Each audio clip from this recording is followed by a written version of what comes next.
Hello everyone. তো আজকে দুপুরবেলায় লাঞ্চ করতে বসে গেছি। তো আমি এখন মাত্র বসলাম। তো লালের অবস্থাটা দেখুন আপনারা সবাই। ও বসে গেছে, আমার আগেই বসে গেছে। তো যাই হোক, ওদিকে মা রান্না করছে, মার কাজ করছে, আর আমরা খেতে বসে গেছি। তো আজকে লাঞ্চের মধ্যে আছে লাল শাক, বেগুন ভর্তা, দেন স্যালাড, আর ওটা জানি কি করলো, ফুলকপির বড়া, আর বড় মাছের ঝোল, ওগুলো হবে। তো আপনারা কি কি লাঞ্চ করছেন, আজকে কি দিয়ে করছেন, অবশ্যই কমেন্টস করে জানাবেন। আজকে আমার আইটেমসে রয়েছে এগুলো। লাল শাক, শাক তো একটা থাকেই বাড়িতে, যখন আসে শাক ছাড়া কিছু হয়ই না, যেটা নাকি বেশি পছন্দ হয় না, তবুও খেতে লাগবে।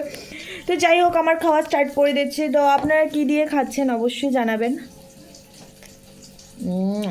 ভালো হয়েছে, টেস্টি হয়েছে। তোর খাওয়া কি শেষ হয়ে গেছে? ডাল খাচ্ছি। ডাল খাচ্ছিস? ও এখন ডাল খাচ্ছে। হ্যাঁ, ডালও হয়েছে আজকে। মা আজকে টমেটো দিয়ে ডাল করেছে। তো চলো, পাশে থাকবেন অবশ্যই। আমি খাওয়া দাওয়া শেষ করে অবশ্যই ব্লগটাকে কন্টিনিউ করব, পাশে থাকবেন।